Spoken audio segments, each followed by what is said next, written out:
কিন্তু লেভেল বাঢ়ি গৈছে দেই এদিন গম পাবি নহয় যেতিয়া কাঞ্চৰ লগাই দিম তেতিয়া গম পাই যাবি তই মোৰ নামে জানা ফুলা কাম কৰো মই খোলা খোলা হা আৰু তই যে ইমান লেভেল মাৰি থাকা মোক হা তোৰ বয়স হৈছে গম পাইছা নাই হা কি হ'ল তাতে তই এতিয়া আজিৰে পৰা তই বেলেগৰ পথাৰত খেতি কৰাটো বাদ দে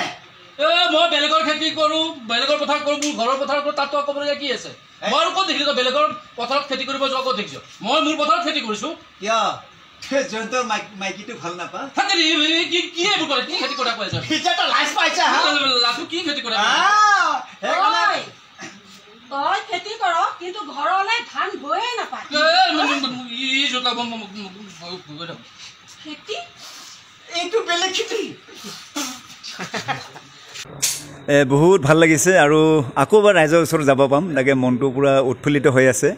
আৰু যে নহওক আমাৰ বিনামণি থিয়েটাৰ 51 বছৰ হ'ল আৰু প্ৰতি বছৰে আমি যিটো ৰাইজৰ মৰম পাইছোঁ বহুত সঁহাৰি পাইছোঁ খুব ভাল লাগে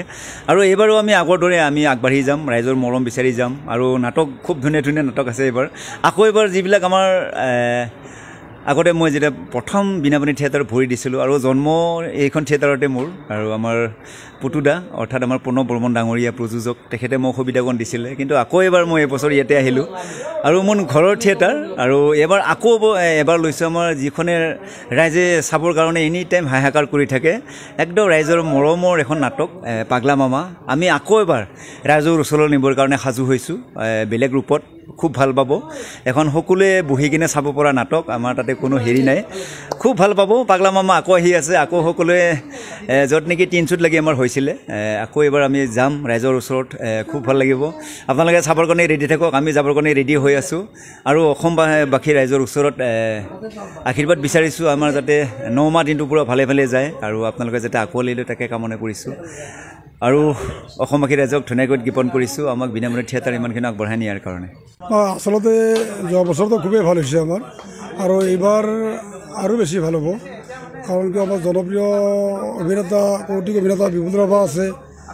ৰাজীৱ দাস মুন্না আছে আমাৰ হিৰো বিশ্বজিৎ গগৈ আছে গোটেইখিনিয়ে যিখিনি আমাৰ কলা কৌশলী বহুত ভাল যোৱাবাৰতকৈ বহুত ভাল যোৱাবাৰো বহুত ভাল আছিলে আৰু এইবাৰো ভাল সেইমতে মই স্ক্ৰিপ্ট লৈছোঁ মানে কি স্ক্ৰিপ্টটো অনুযায়ী আমি এক্টৰ তেনেকৈ বাছি লৈছোঁ শিল্পী তেনেকৈ বাছি লৈছোঁ আৰু খুবেই ভাল হ'ব মই বহুত আশাবাদী এইবাৰ বিশেষকৈ এটা কথাই ক'ম বিনামণি থিয়েটাৰৰ নাটক ভাল হয় সেইটো ৰাইজে কয় ৰাইজৰ পৰা সেই হেৰিখিনি পাওঁ সঁচা অৰ্থত তাৰমানে নাটক দেখাবৰ কাৰণে নাটক চাবৰ কাৰণে বিনামণি থিয়েটাৰত আহক নাটকৰ নামত ভেলকিবাজি নহয় নাটক এখনে তাৰমানে উপাদান হিচাপে যিখিনি বিষয়বস্তু বিচাৰে সেই বিষয়বস্তুলৈ সমাজ এখন সংস্কাৰ কৰাৰ কাৰণে যিখিনি প্ৰয়োজন বোধ হয় তেনেকুৱা ধৰণৰ নাটক লোৱা হয় সস্তীয়া নাটক লোৱা নহয় নাটকৰ হেৰিত ভেলকিবাজি চাব যাব নালাগে নাটকে দেখিবলৈ পাব বিনামণি থিয়েটাৰত সেয়া প্ৰস্তুতি ভাল যোৱা বৰ্ষতো কিন্তু দৰ্শকৰ অভূতপূৰ্ব সঁহাৰি লাভ কৰা দেখা গৈছিল যোৱা বৰ্ষ ভাল হৈছে যোৱা বৰ্ষ বুলি নহয় মই ক'লোঁ নহয় বিনামণি থিয়েটাৰৰ প্ৰতিবৰ্ষতে নাটকত গুৰুত্ব দিয়া হয় বিশেষকৈ কাৰিকৰী দিশত যিখিনি লাগে ব্যৱস্থা কৰা হয় কিন্তু নাটকৰ বিশেষকৈ মানুহে চাই নাটকখন চাই আমোদ পাব লাগিব মানুহে কিবা এটা শিকিব লাগিব সেই বস্তুটোৰ ওপৰত গুৰুত্ব দিয়া হয় আৰু যোৱা বছৰো 3খন নাটক আদৰি লৈছে তাৰ মাজত মিলনমালাখনটো বহুত আদৰি লৈছে মানুহৰ মাজত ভাল হৈছে দুটাকৈ দৰ্শনী কৰিবলগীয়াও হৈছে গতিকে এইবাৰো 3খন নাটক লোৱা হৈছে নৱৰত্ন পাটোৱাৰীৰ যুদ্ধভূমিৰ যোদ্ধা ধ্ৰুৱজ্যোতি শৰ্মাৰ পাগলা মামা আৰু জিতেন শৰ্মা ছাৰৰ তেজ লগা ঘৰ এই 3খন নাটক লৈছে আশা কৰোঁ 3খন নাটকে 3টা সোৱাদ পাব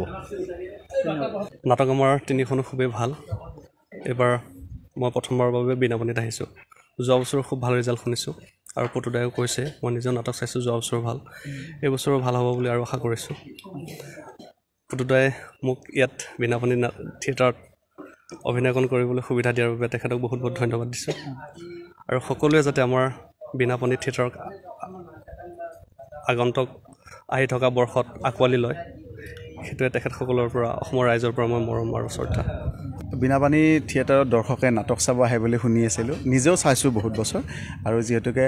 মোৰ বয়সতকৈ বেছি বয়সৰ থিয়েটাৰ 51 বছৰত ভৰি দিছে সৰুৰ পৰা চাই আহিছোঁ আৰু বিনাপানী থিয়েটাৰত নাটক কৰিম বুলি আহিছোঁ আগৰ ধাৰা অক্ষুণ্ণ ৰাখিবলৈ চেষ্টা কৰিম আৰু প্ৰযোজক মহোদয়ে জনাইছে 3জন নাট্যকাৰৰ 3খন ভিন্নধৰ্মী নাটক আমাৰ লোৱা হৈছে সমূহ অসমবাসীক নুপুৰৰ জৰিয়তে আমি বীণাপাণি থিয়েটাৰৰ প্ৰেক্ষাগৃহলৈ আহিবলৈ অনুৰোধ জনাইছোঁ। আমাক আশীৰ্বাদ দিব, মৰম দিব আমাৰ প্ৰেক্ষাগৃহলৈ আহি, আৰু লগতে নুপুৰৰ সমূহ পৰিয়ালক আন্তৰিক ধন্যবাদ জনাইছোঁ। মই বীণাপাণি থিয়েটাৰত এইবাৰ প্ৰথম আহিছোঁ। 51 বছৰত ভৰি দিলে।